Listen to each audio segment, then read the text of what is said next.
मैं तो बाबा बागेश्वर नहीं हूँ। उत्तर प्रदेश में ये पेपर लीक लगातार चल रहे हैं, तब से मैं अंगुलियों पे गिना सकता हूँ। दोस्तों बहुत बहुत स्वागत करता हूँ आप सभी का। अगर आप लोग इस देश को बचाना चाहते हैं, इस देश से आप लोगों को मोहब्बत है, प्यार है, तो आप लोग इस देश पर एक एहसान करिए। कृपया करके गोदी मीडिया, टीवी मीडिया, नफरती मीडिया, दलाल मीडिया, जातिवादी मीडिया को अभी बायकॉट कर दीजिए। अभी बायकॉट कर दीजिए। इसके लिए आपको कमेंट में जाकर लिखना है बायकॉट गोदी मीडिया, टीवी मीडिया। दोस्तों इस समय तमाम गोदी एंकर बौखलाए हुए हैं और गोदी एंकर जो हैं वो सरकार का एजेंडा चला रहे हैं, देश के बीच नफरत फैलाने का काम कर रहे हैं, हिंदू मुस्लिम कर रहे हैं। और आज जब एक गोदी एंकर छात्रों के बीच पहुंचा तो छात्रों ने कैसे उसकी धज्जियां उड़ाई, कैसे उसे सबक सिखाया। दोस्तों बिना देर किए आप ये वीडियो देखिए। ये वीडियो मैं आपको झारखंड के रांची की दिखा रहा हूँ। यहाँ पर एक टीवी एंकर जिसका नाम अमन चोपड़ा है। अमन चोपड़ा जो दिल्ली के जंतर मंतर पर रिपोर्टिंग करने के लिए नहीं गया था, जिसने हाल ही में झारखंड के छात्र आंदोलन को बदनाम करने की कोशिश की थी, नफरत फैलाने की कोशिश की थी, आज एक बार फिर से जब वो सरकारी एजेंडा लेकर वहाँ गया तो किस तरीके से छात्र भड़क गए। दोस्तों ये वीडियो पहले आप देखिए।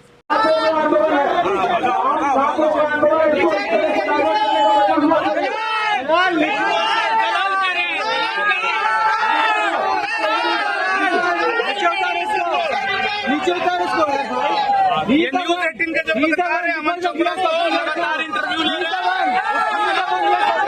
क्या हुआ? क्या कहना? कौन है ये आदमी? कौन है? कौन है बाबू? कौन है? पहचानते हो उसको? तो झारखंड में छात्रों ने दलाल दलाल कहकर अमन चोपड़ा को मंच से नीचे फेंक दिया और इसे इसलिए सबक सिखाया गया कि दोबारा ये ऐसी हरकत हिमाकत ना कर पाए। दोस्तों याद रखिए, ये वही अमन चोपड़ा है जिसने पिछले दिनों कहा था कि जंतर मंतर पर जुनैद की बिरयानी है, झारखंड के रांची में मंदिर का प्रसाद मिलता है। ये झारखंड में छात्रों की आवाज़ उठाने नहीं गया था, ये वहाँ नफरत फैलाने गया था। और आज जब ये दोबारा वहाँ दिखा तो छात्रों ने इसको तगड़ा सबक सिखाया। अब ये इस सबक को कभी नहीं भूलेगा। हालांकि कुत्ते की दुम कभी सीधी नहीं होती है। ये लोग हमेशा सत्ता की चाटुकारिता ही करेंगे, सत्ता की गुलामी करेंगे, हिंदू मुस्लिम मंदिर मस्जिद करेंगे। इनका जो चरित्र है दोस्तों वो नहीं बदलने वाला है। कई बार ये लोग जलील हो चुके हैं, तमाम गोदी एंकर्स जलील हो चुके हैं। और अच्छी बात यह है कि जनता इन्हें पहचान गई है कि देश के असली दुश्मन कौन हैं, जनता पहचान गई है। इसीलिए तो दलाल जो एंकर हैं, दलाल पत्रकार हैं, वो ग्राउंड पर उतर कर रिपोर्टिंग नहीं कर पाएंगे क्योंकि जनता इनसे बहुत ज़्यादा नाराज़ है। और ये ट्रेलर पूरे देश ने देखा कि अब देश की जनता नफरती एंकर, रिपोर्टर, पत्रकार को नहीं पसंद करेगी। दोस्तों इस बीच राहुल गांधी और प्रधानमंत्री नरेंद्र मोदी की भी चर्चा है। दोनों के बीच में आखिर फ़र्क क्या है, इस फ़र्क को भी आज हम समझने की कोशिश करेंगे। सबसे पहले बात करेंगे प्रधानमंत्री नरेंद्र मोदी की। कायदे से तो प्रधानमंत्री नरेंद्र मोदी को दिल्ली के जंतर मंतर पर जब आंदोलन प्रदर्शन हो रहा था वहां जाना चाहिए था, सोनम वांगचुक को जूस पिलाकर उनका अनशन तुड़वाना चाहिए था। वहां ये नहीं जा पाए। यहाँ नहीं जा पाए तो इन्हें झारखंड के रांची जाना चाहिए, वहाँ छात्रों से बात करनी चाहिए। झारखंड के सीएम की दरिया दिली देखिए, वो छात्रों से लगातार संपर्क में हैं, लगातार संपर्क में हैं, लगातार बातचीत कर रहे हैं। कोई हिंसा नहीं, कोई लाठीचार्ज नहीं, कोई पैलेट गन का प्रयोग नहीं, कोई पुलिस बल प्रयोग नहीं।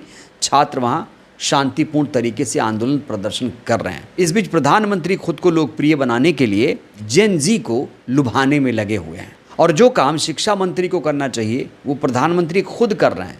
दोस्तों ये वीडियो देखिए, ये दिल्ली आईआईटी का वीडियो बताया जा रहा है। दीक्षांत समारोह यहाँ पर था, तमाम छात्रों को डिग्री बांटी जानी थी, लेकिन प्रधानमंत्री ने इन तमाम मेधावी छात्रों के बीच जाकर एक ऐसी बात कह दी जिसके बाद फिर से इनकी किरकिरी शुरू हो गई। देखिए जरा। साथियों आज आप सभी और सारे स्टूडेंट्स इस कार्यक्रम में उपस्थित हैं, लेकिन मन के किसी कोने में कुछ और चल रहा होगा। मैं तो बाबा बागेश्वर नहीं हूं लेकिन कुछ तो चलता होगा। तो बड़ा सवाल ये खड़ा हो रहा है कि देश के मेधावी छात्रों के बीच पहुंचकर प्रधानमंत्री ने बाबा बागेश्वर का नाम क्यों ले लिया? बाबा बागेश्वर क्या IITian है? बाबा बागेश्वर ने क्या IIM से डिग्री ली है? आखिर बाबा बागेश्वर का नाम प्रधानमंत्री ने क्यों लिया? आखिर IIT के बच्चे क्या सोच रहे होंगे? क्या हमारे प्रधानमंत्री को ये शोभा देता है कि वो किसी बाबा की बात करें बच्चों के बीच जाकर, मेधावी छात्रों के बीच जाकर? दोस्तों, इस वीडियो को लेकर प्रधानमंत्री की बहुत ज़्यादा किरकिरी हो रही है, निंदा हो रही है। ये बाबा बागेश्वर का नाम यहाँ क्यों ले रहे हैं? क्या बच्चों को ये पाठ पढ़ा रहे हैं कि आप लोगों को बाबा बागेश्वर से सीख लेनी चाहिए? क्या देश के बच्चों को पाखंड, अंधविश्वास के रास्ते पर धकेलने की कोशिश की जा रही है? आखिर IIT जैसे प्रतिष्ठित संस्थान में बाबा बागेश्वर का नाम प्रधानमंत्री जी ने क्यों लिया? पूरा देश सवाल पूछ रहा है। अब दोस्तों बात करेंगे राहुल गांधी जी की।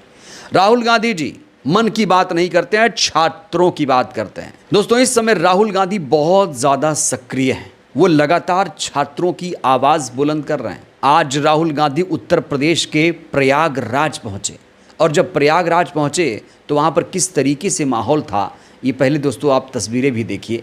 दोस्तों, इन तस्वीरों को देखिए, आप अंदाज़ा लगाइए कि राहुल गांधी से जो जनता है कैसे कनेक्ट हो रही है। और राहुल के प्रोग्राम में इतनी संख्या में भीड़ आना ये बताती है कि जो देश की जनता है, प्रदेश की जनता है, वो सत्ता से ऊब चुकी है। इस सत्ता को नहीं पसंद कर रही है। अगर सत्ता को पसंद करती तो राहुल के कार्यक्रम में भीड़ नहीं होती। इस प्रोग्राम में राहुल ने एक ऐसे छात्र से मुलाकात की जिसने उंगलियों पर यह बता दिया कि कितने पेपर लीक हुए हैं उत्तर प्रदेश में। दोस्तों, आप भी सुनिए पेपर लीक की पूरी लिस्ट।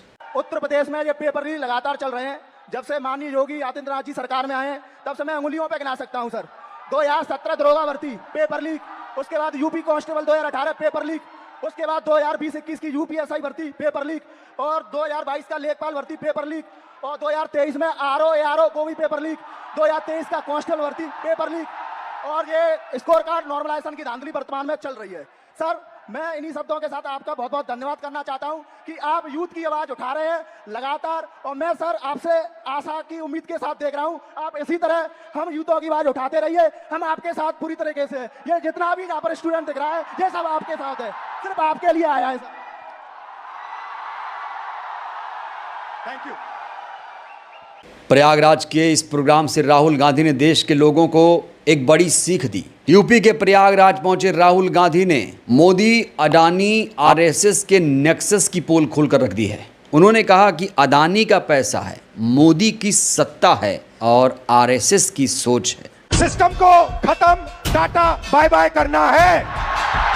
अंबेडकर जी ने कहा था सोशल, पॉलिटिकल, इकोनॉमिक। ये देखिए, ये है इकोनॉमिक। पैसा अडानी, इनकी आमदनी 10 साल में 30 गुना बढ़ी है। ये पूरे सिस्टम को फाइनेंशियल सपोर्ट देते हैं। बीच में पॉलिटिकल, मोदी जी, अमित शाह जी। बीजेपी का बैलेंस 150 करोड़ रुपए का होता था बैंक में, आज इनका बैंक बैलेंस 10,000 करोड़ रुपए का है।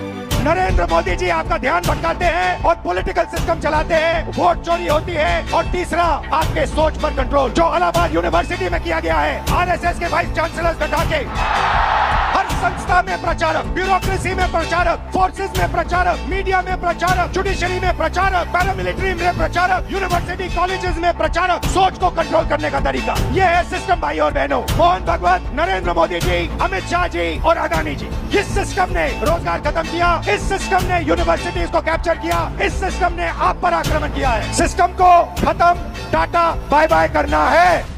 दोस्तों, देश की विडंबना देखिए, जो व्यक्ति विदेश में पढ़कर आया है उसे पप्पू घोषित किया जा रहा है, और जो अनपढ़ है उसे विश्व गुरु घोषित करने की कोशिश की जा रही है। इस फर्क को भी आप लोग समझिएगा। बहरहाल, आपसे मेरा एक सीधा सा सवाल है, क्या आप लोग अभी भी दलाल मीडिया देखते हैं, जातिवादी मीडिया देखते हैं? राहुल जी और मोदी जी में सबसे बेहतर नेता दोनों में से आपको कौन लगता है? ईमानदारी से राय दीजिएगा। धन्यवाद।